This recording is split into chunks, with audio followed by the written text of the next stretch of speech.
Hi everyone, welcome to today's studio visit with artist Cassie Liu. I'm Anqi Liu, I'm the Curator of Education and Public Programs at Site. Well, without further ado, shall we start by having an introduction by Cassie?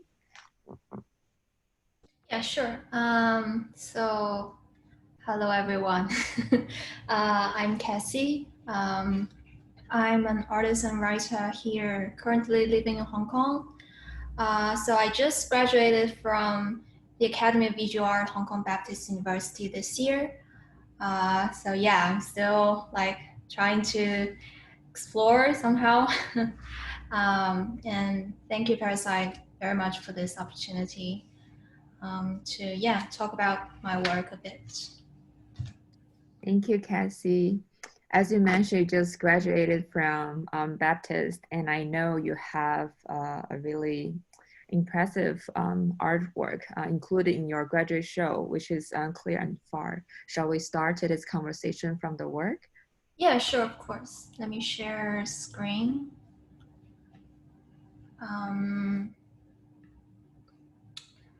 So yeah, let's jump right into this.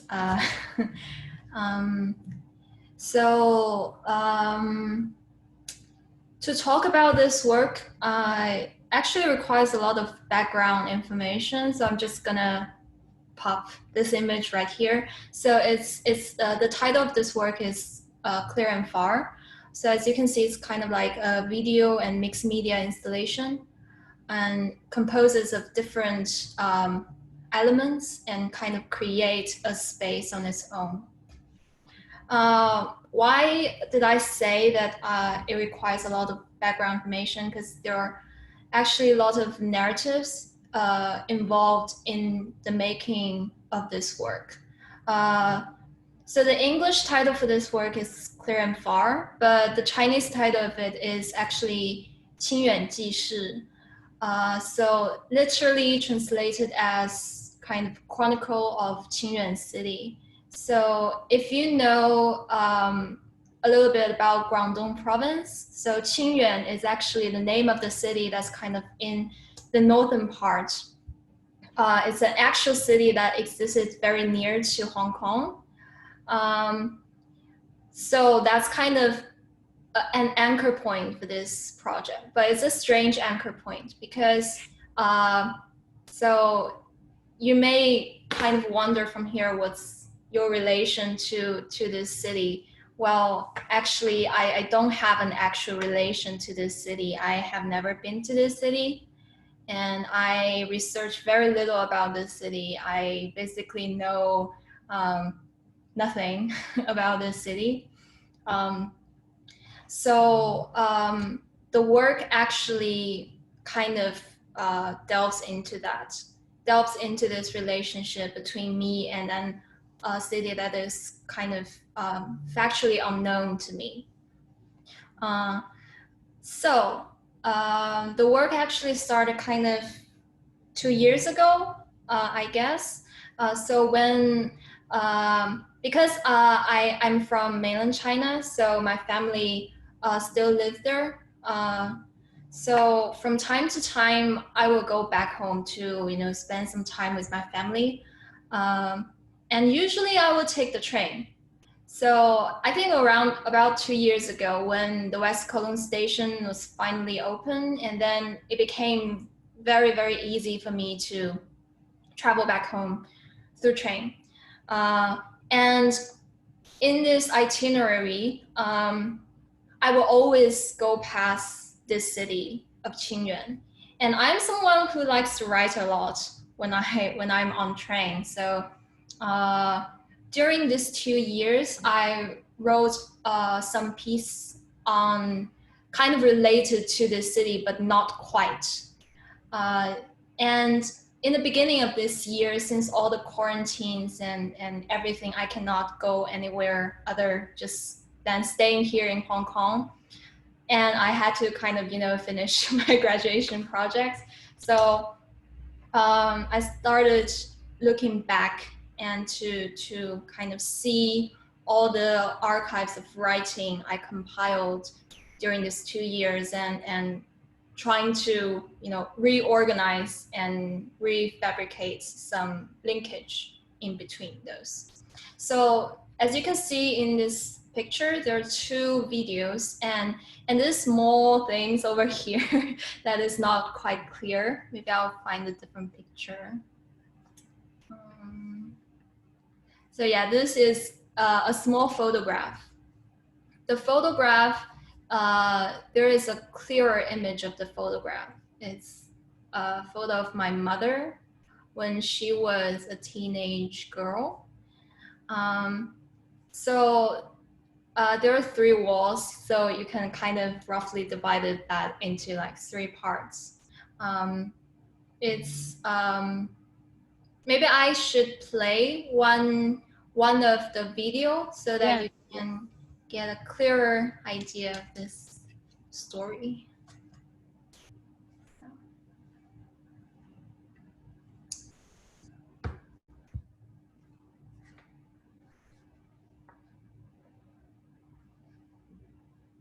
车停在了清远站，这让我突然想到，小学时班上有一个也叫做清远的女孩子。我还记得她的睫毛又密又长，可惜后来她好像改名叫了个远，没了那个清字。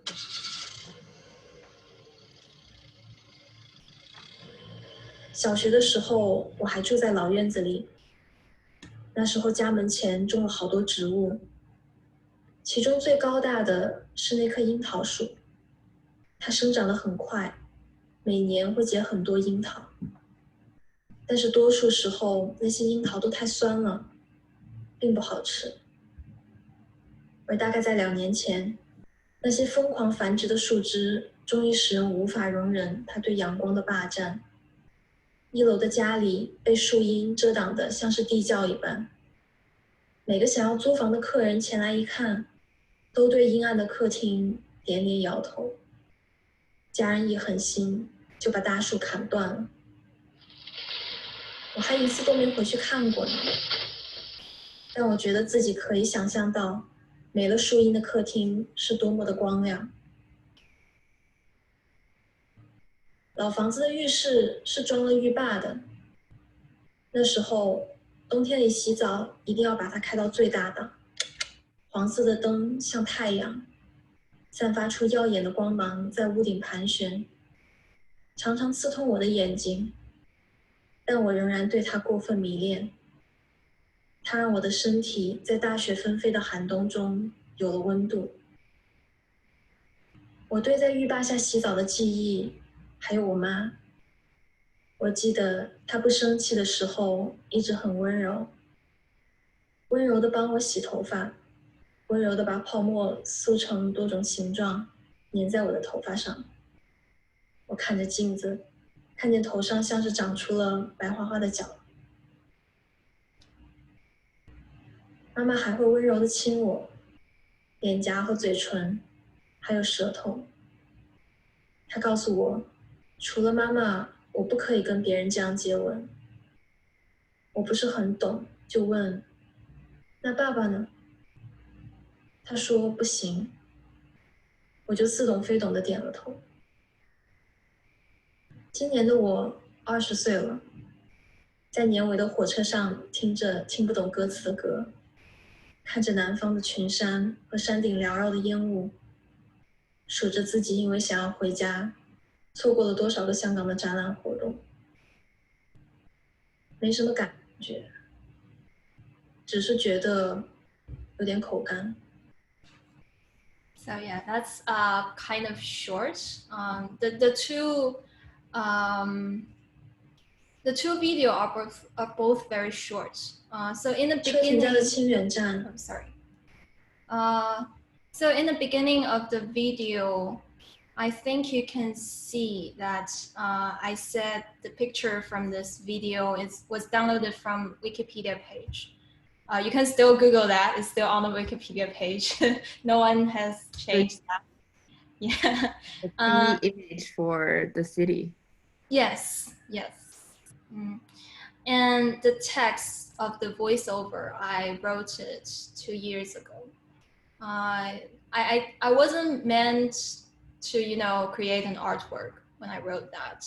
It happened to be in this work. So yeah, I think in a sense, it's heavily involving writing. It's a lot about writing. Stories and also writing connection. I kind of started this project when I was questioning a lot about connection and relationship between me and other things and people and cities and places. And this work kind of ended up into something that is between reality and fiction. So some parts, as you can see from the first video, some parts are actually, you may think it's real, and some part is you may think it's fabricated, and you cannot really tell the line in between them. And that's kind of what I wanted to achieve here. And also to incorporate something that is very deeply rooted in my memory and something I just, you know, Googled. So there is that kind of displacement of information here. Cassie, I want to ask you more about the importance of language in your work, or saying literature or your writing. Can you share with us more about this process? Like, did you like make the decision to make this into a work because of the writing from 2018? Yeah, it's a very good question. I think in a sense, because I also write a lot, not only, you know, creative writing, but also other forms of writing. I think writing is very powerful. It creates narratives, and narratives are very important part of my work, I think.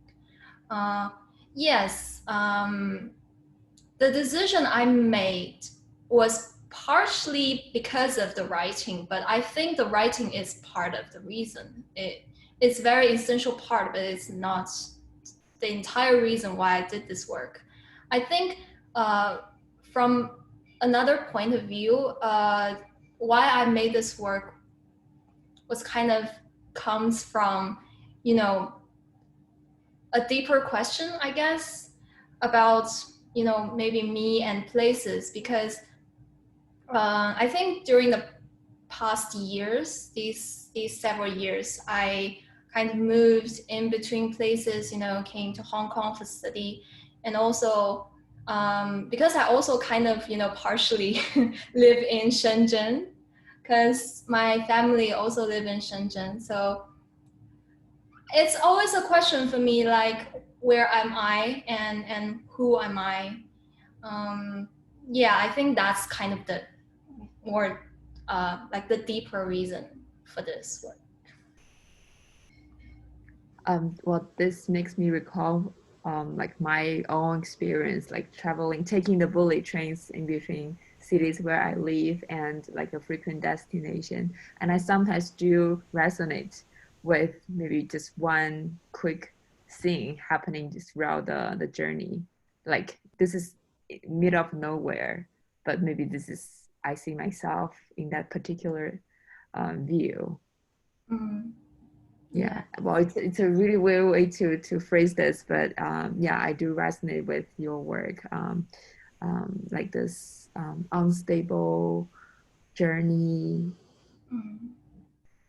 So do you want to share the other video in the work with us? Yeah. I think the second video, I'm not gonna play the whole thing. I may just pause it somewhere, because it's basically moving image, like how to say, it's kind of, yeah. So the frame is basically just, you know, my eye. And also from the video, you can see there are reflection in my eye. 车再一次停在了 If you 清 can 远 see 镇， that. 我无法突然再想到什么。So in the second video, I kind of want to recreate a scene from the train. But, you know, I cannot physically be on the train because quarantine and stuff. So I had to think creatively how I can, you know, recreate something. So the approach I took was to shoot the footage indoor. So you can see the reflection of the footage in my eyes. That is the footage I took, I think years ago or 1 or 2 years ago when I was on a train, and I screened it on the TV next to my head so that the reflection of the TV can be in my eyes. It creates a more realistic representation of me on the train, but it's all fake. So there is also another layers of, you know, fake and real. So yeah, the second video also, there is a text here. The text I wrote 1 year ago in 2019, also about Qingyuan. Strangely, I was very drawn into this city for no very clear reason. So yeah. Shall we finish the video first? So yeah, the text was not more about, you know, my past and also, you know, my old house, mothers, and, you know, exhibitions in Hong Kong. It was more about the real, the feeling I was getting when I was riding on the train. So that's kind of also the reason why I recorded this footage in this way. So yeah, that's the second video. Yeah. Shall we maybe see a little bit more of the video? Yeah, sure, of course. 只是在车停的瞬间，去年对这里的印象与窗外的场景重叠了起来，这让我有了一瞬间的恍惚。而与此同时，我发现在这个空荡简陋的车站内，上次与这次的景象重合的地方有很多。天空都是一样的阴沉，比如太阳的光芒都在缺席，再比如站台上没有人，也没有狗。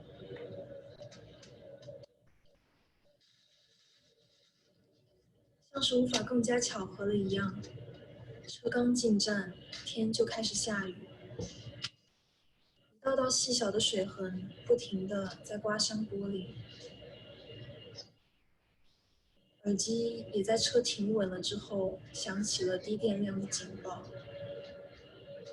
我妈随后给我打了个电话，听上去语气略微焦急，大概是因为我太久没回她微信。然而车上信号很差，没一会儿声音就断了。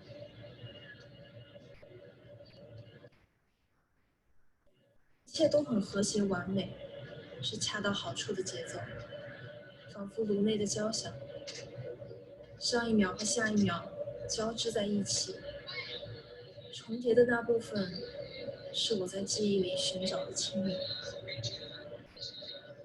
我想了很久，希望能回忆起老房子、熟悉的面庞和那些有些陌生的面孔的样子。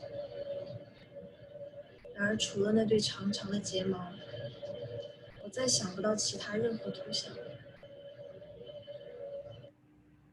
So yeah, that's the entire footage. Cassie, I think your mother is a very important character in this work. Yes. You mentioned her in both videos, and also there is the installation with the heat lamps, Yes. And with her photograph. Did you like try to dedicate this work to your mother, or can you share a little bit more on this? No, really, I think it's not like dedicated to my mother. I think it's more like symbolically. Yeah, I think the presence of her is at the same time, you know, yeah, it's very important to me, but also it's symbolically, how to say this, because I think it's part of my real memory of my childhood, and my mother is such a important figure. I figure that all mothers are important figures in our lives because, you know, they gave birth to us. So for me, I think that presence of her is in this way is symbolic. It's symbolic of realness and past, and also emotions that I've gone through. Yeah, that's part of the reason. that makes sense, yeah, because your writing and the footage or the whole atmosphere created is pretty fictional, but with her there's the new linkage made between reality and this fictional experience, not fictional experience, fictional story. Also, the incorporation of heat lamp. I really want to talk about this because Yeah. I don't know if anyone recalls this in their childhood, because it's definitely a staple in most family households in mainland China. Yeah, I remember, but when I was little, it's not those hanging like setup. It was more like, you know, in the ceilings, I think, right? Yeah, like in the bathroom. Yes.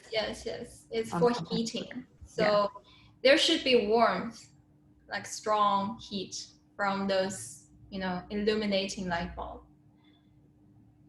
So yeah, because I talk about, you know, taking a bath under the heat lamp when it's part of my memory, like real memory, who knows.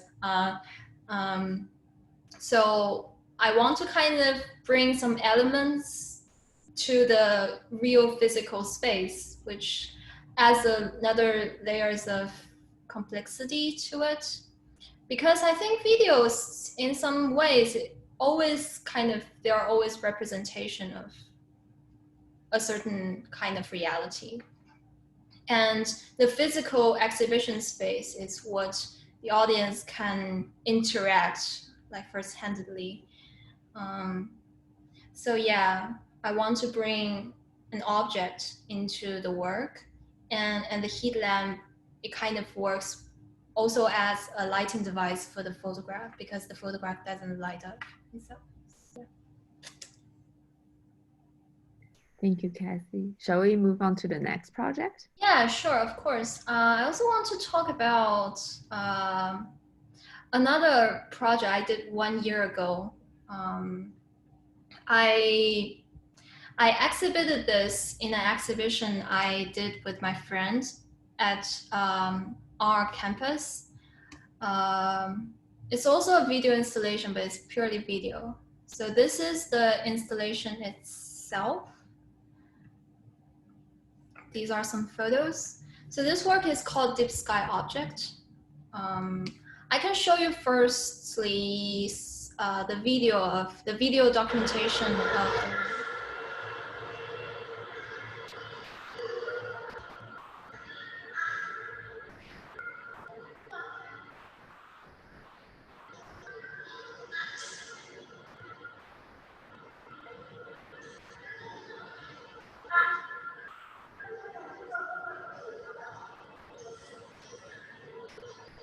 So yeah, that's kind of the flow of this work. As if flow is like really flow. The flow of light from one screen to another. And the video's on loop, right? Yeah, on loop. Very short clips, except for one. But it's also like moving still image. Yeah, it's kind of like that. The work also kind of takes on a lot of, you know, traveling. There is a lot of traveling happening when I was making this work. I made this work last year. I don't know why, I actually know why, but last year I traveled a lot from my home to Hong Kong, back and forth, and also stops in Shenzhen in between times. So I am those people who really likes to record a lot of things, not only in forms of writing, but also sound recording, photographs, videos during travels, because there is nothing to do when we are on train. So some of the footage in this work I recorded on train, and also in between cities. I can show you the first video because it's the only video that has sound.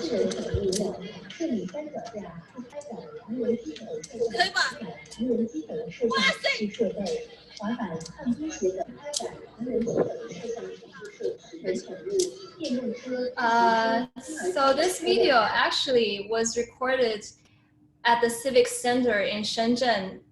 If some of you have been there, it's very symbolic. If you know some of this event happening in Shenzhen, it's kind of like an event that a lot of citizens in Shenzhen would attend. It happens every week on weekends. There will be light shows on the Civic Center, in the Civic Center. So people will come there and see a lot of, the light installation artwork that, the government invited a lot of artists to do. But mostly I think people likes to go there because they can enjoy times with their families, and also the light really is, pretty. And so very creatively, a lot of those, a lot of people will sell those little gadgets at the light show. So the things I showed in this work, the slingshot with the kind of lighting, light bulbs attached onto it, is very cheap at those light show. You can buy it, like dozens of it, and it doesn't cost anything. So when I went there with my family and I bought these things, and I thought it might be a good idea to record some footages of it because it's fun. And then I compiled those things, and then made them into this video. But what's in the end, I think looking at this video, I think it's more interesting that I didn't ask the protagonist in this video to say some things, but in the end, in this video, she keeps saying that 1, 2, 1, 2 when she's trying to discipline her body to perform this. Maybe I can show you some.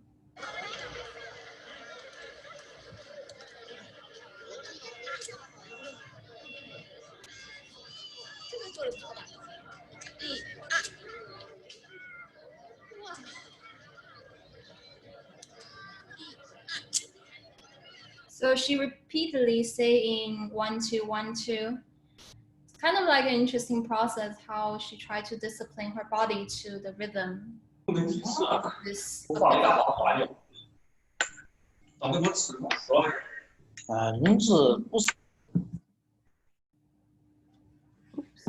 People, please mute yourself. Okay. So that's the first video, and there are also several different videos I recorded. The second one was horizontally installed, but actually I recorded it in landscape format. And I recorded this video when I was on trains. So there are lights from the city landscape that is, they are kind of abstract, but also if you can see clearly, maybe in later part of the video, you can actually identify there are some neon lights with words written on them. So that's, yeah. And the third video, I recorded this when I was in Hong Kong in my apartment. There are time lapse of the footages I recorded in a nearby building. So the flickering lights are actually, the lights of different households, and maybe they are turning on and off. And also, the hallway lights, which respond to sound. So that's maybe the reason why they're flickering so quickly. You can see there are windows, but I kind of try to edit it as an abstract graphic. So there is a continuity in between different videos. The last one, I recorded this when I was in my hometown, and I invited a girl to stand in front of the window, and I didn't give her any instruction. I just said that I will record this for I don't know how long. So I need you to kind of, do poses, whatever you want in front of the window. So I kind of leave her with the camera for 40-ish minutes, and she kind of gone really creative and kind of expressive of her own body. So yeah, these are the 4 footages I kind of just talk through, but there are different locations in this place. This really stretches a very wide geographical distance, but because they are all recorded in dark, so they actually continues very nicely as more of a graphic. So yeah, that's kind of the idea behind this. So Cassie, so did you kind of, take those videos separately, but then decided to put them together into an installation? Yes. Mm-hmm. So I kind of, I think during a period of time, I kind of realized this is the most comfortable way for me to work on artworks. It's just I kind of collect and archives a lot of things happening around me, and after a period of time of accumulation of different images, footages, writings, and then I look back on them and try to pick up interesting threads, and yeah. And do you want to talk a little bit more about the choices of the installation spots? Different setup for the frames, different heights. It's actually quite simple, actually. So as you can see from the first is someone shooting a light dots, a very small gadget into the night sky, and then the second they seems to flow like down, and then they kind of end up in a pool of flickering lights, and this last one is kind of a close-up, because the last one was kind of different. It was the only footage I recorded during daylights, but I reversed it, so it's like we're in the dark and she is in front of the light, and it kind of also correlates with the third footage because it's like windows. But I think in the end, what I like most about this artwork was it kind of maps out where I have been in my life. and also maps out in a way that connects, but not quite. Because as you can see, I didn't like edit it too much so that it really becomes graphical. They really, like perfectly connects to each other. They still retains some features. And I want people to see that features because that's what makes those places in a way real. So yeah, I kind of try to map out like a personal history. Yeah. Yeah.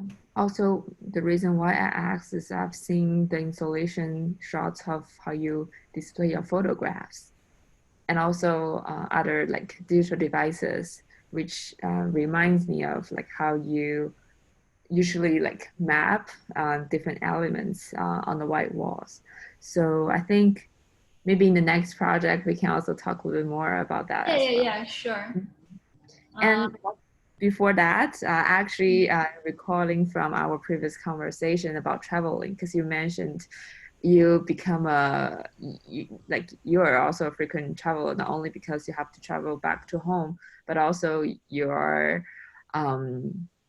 how to say, like inspired by your grandmother, who is also loves to travel a lot. Yeah. So can you share me more about that to our audience? Of course. So yeah, when I was like, because my grandparents, they really love traveling. They have been to most part of China. I think most of the provinces they've been to, I think except for Tibet, because it's too dangerous for them at this stage in their life.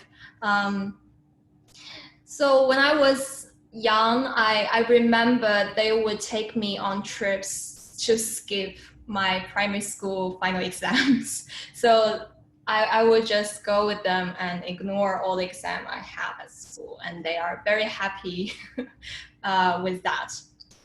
And because they are kind of old generations, so even when I grew up, we had the option of traveling by air. They still choose to traveling by train. So there are a lot of memory of me traveling with them on train, on different types of trains.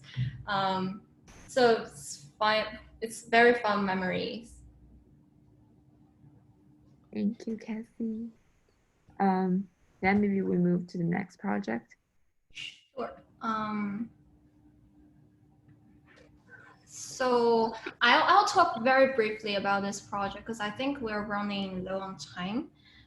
So this project I kind of did for an exhibition happening earlier this year in Berlin. It's also a big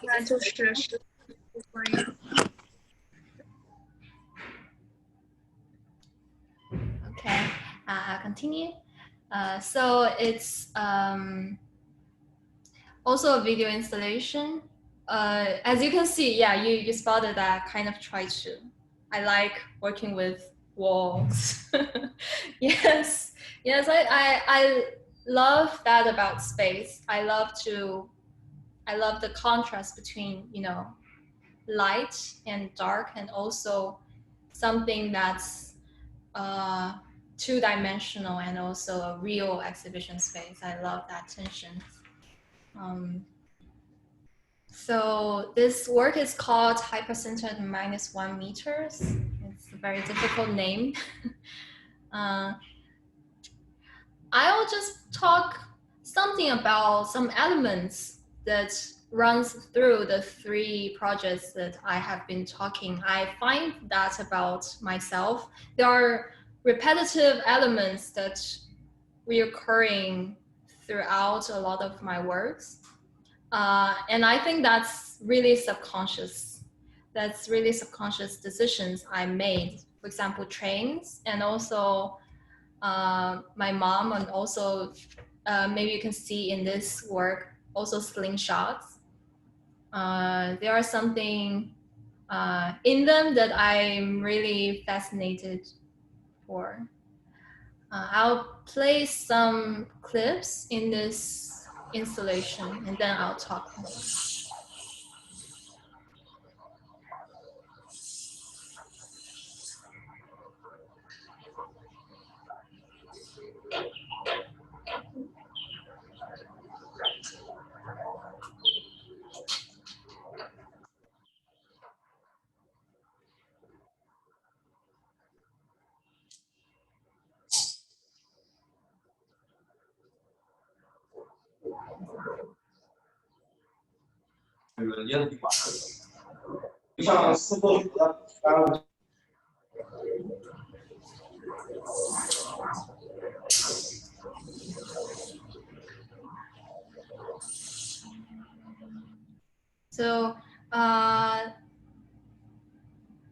So yeah, that's one of the video.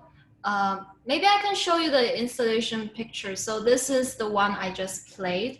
There are 3 larger screens in this installation that kind of, you know, are the core footages that kind of creates narratives in between them. And there are also smaller screens that are just moving still images. So it's called Hypercenter. There is the word Hypercenter in that, because there are at that time we were creating, because it's kind of, there is an interesting story behind this work, because of a lot of things that was happening last year in Hong Kong. So when we were decided, so me and some of my friends, they're also from Hong Kong, so we were kind of doing this project in Berlin, and we so throughout the development of this project, a lot of things have happened. So we were trying to figure out like what we want to bring to this exhibition for, you know, maybe audience in another country to know about what we are doing in Hong Kong. So we were talking a lot about like what we should express, and in terms of, you know, politics and social issues, and also cultures, and a lot of things that is very present, I think, in these 2 years. And some of us were exhibiting old works, but some of us, like me, were creating new work for this exhibition. And in this process, I think it's not mandatory for me, you know, to take on responsibility to talk about these things, but it always kind of in my mind that I should care and I should take into consideration about what is happening around me, and to decide what's my response to my surroundings. At that time, I think like a lot of my friends and also other people in Hong Kong, there are also, you know, some emotional difficulties and also a lot of stress. There is just this kind of how to say, I kind of want to create something that is in a way kind of toned down, but also symbolically interesting. So the idea of, you know, slingshot and also vibration, and also there are also footages in this work about the reflection of sound in the water that I keep breaking, that I keep, you know, vibrating the ball holding the water, so it seems like the sun is breaking apart. There are a lot of violence in between this process, but the violence in a way I made this video is very toned down. And also, you know, the action of the slingshot, you're shooting something. But I kind of try to modify that in a poetic way. Yeah, that's the best I think I can make sense of this work. You're talking about the violence in your work is, for example, the ripples, the water ripples, like the piece is really break down. And like you said, those the actions, the movements, even the tension created between those small screens, like they're part of a bigger work, but there's so much like distance between them, which really, yeah, I think poetically becoming your response to all the troubles, all the complexities you were thinking about since last year. And in our earlier conversation, you were also mentioning like your group of friends did a opening performance for this exhibition, right? Yes. Yeah, that's what I'm going to talk about next. So I'm always very drawn into sound. A lot of, but not only, you know, sounds from recorded footages, but also how we, for example, we are now communicating actually basically through sound because we're talking and we're listening to each other.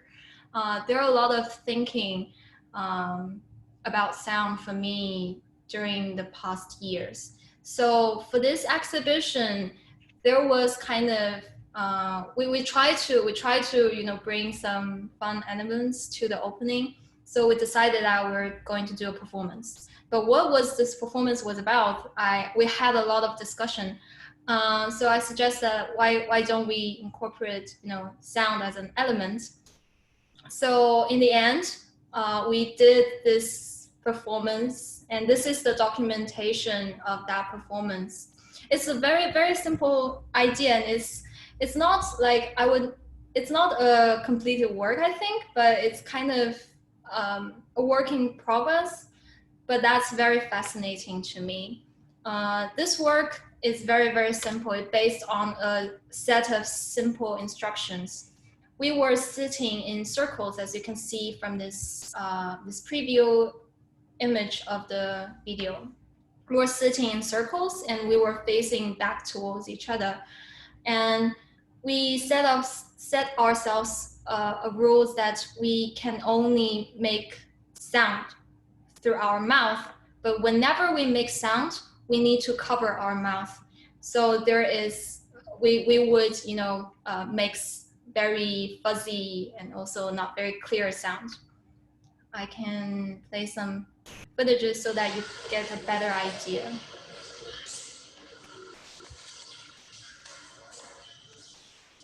I can show it to you.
So yeah, you kind of get an idea of what is happening here.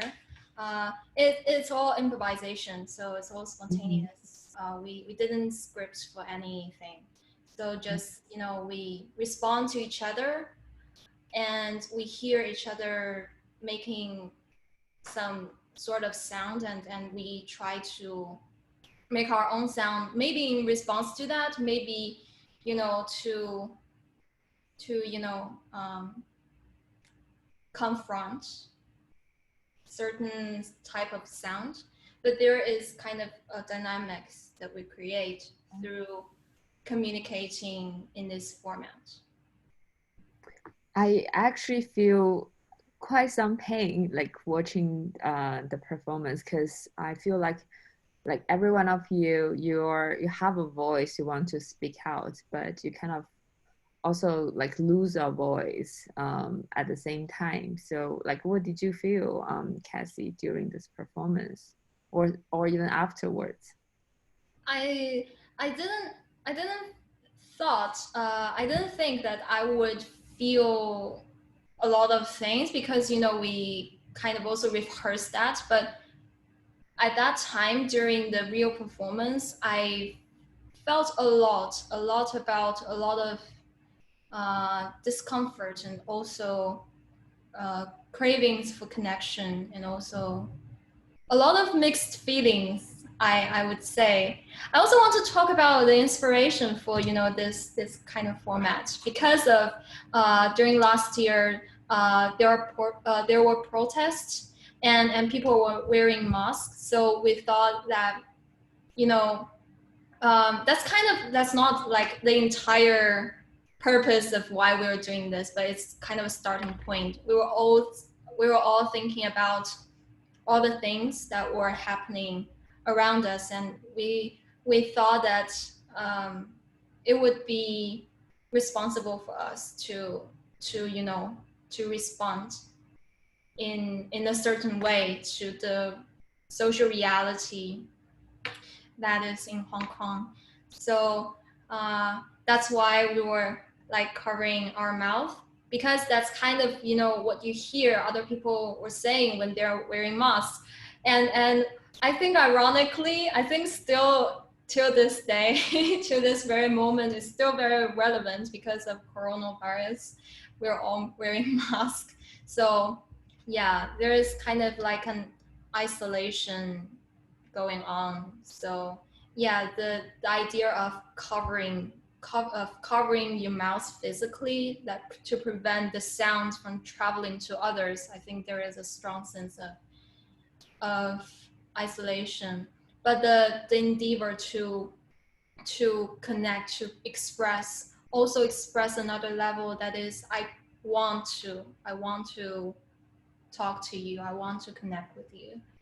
Maybe not, just maybe not always in a nice way. Maybe you want to express because you want to refute, or you want to confront, but that's also, I think it's a good thing. I think it's good to have that urge. So did this performing experience somehow change how you think about making art, or would you consider using more performative materials or elements in your upcoming projects? Yeah, definitely. I would say I'm always kind of drawn to this idea of collaboration and performance. This project is kind of just a step for me to doing more of that. And also, I think it also gave me a lot of insight into what I can achieve in performance.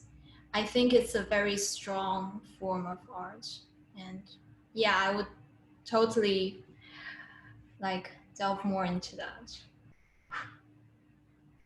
Thank you, Cassie. We're almost reaching 9 at the moment, so we can open up the conversation to our audience. Do you have any questions? You can just type in the chat box, or unmute yourself and talk to Cassie directly.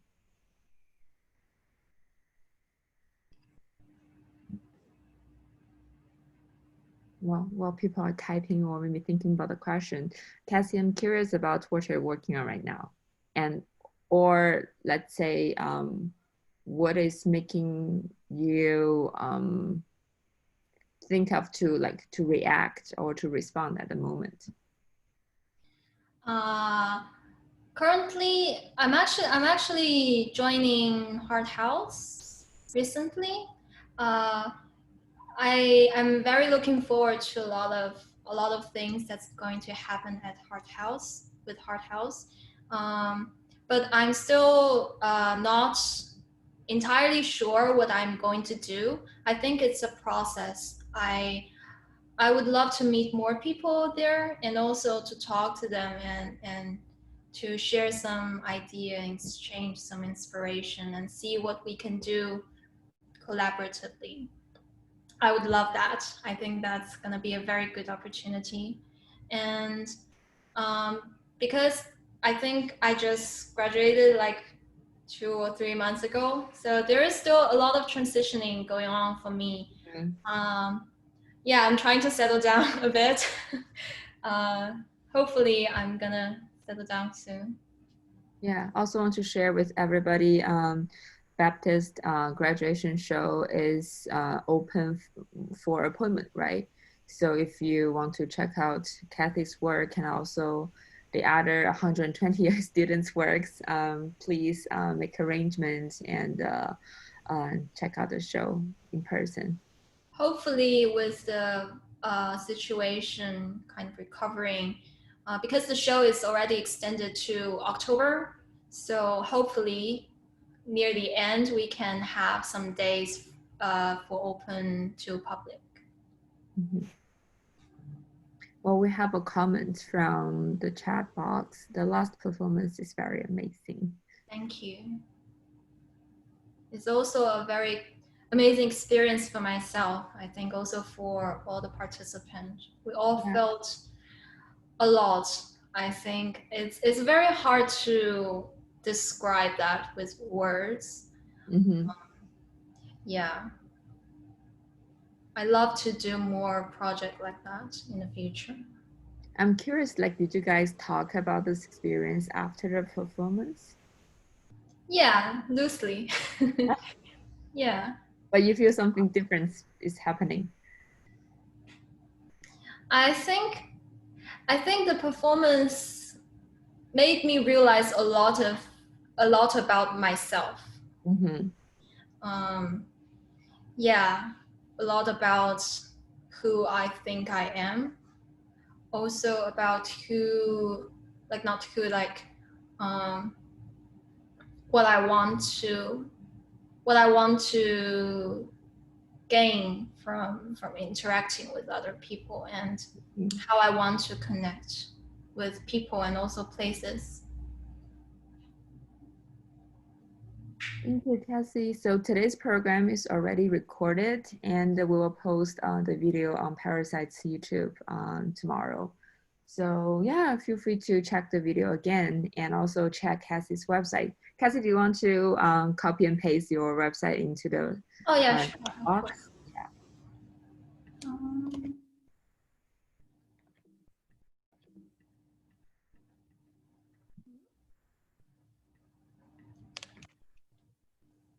Yeah, it's here. Wow. So then thank you so much, Cassie, for having us do the visit with Parasite, and thank you everybody for joining us online. And we're going to have more student visits coming up in the next few weeks, few months, and we're now dedicating our program with more young graduate students from our programs in Hong Kong. So please stay tuned. Okay, thank you everybody. Good night. Thank you, Cassie. Thank you, Anqi. Okay, bye. Bye.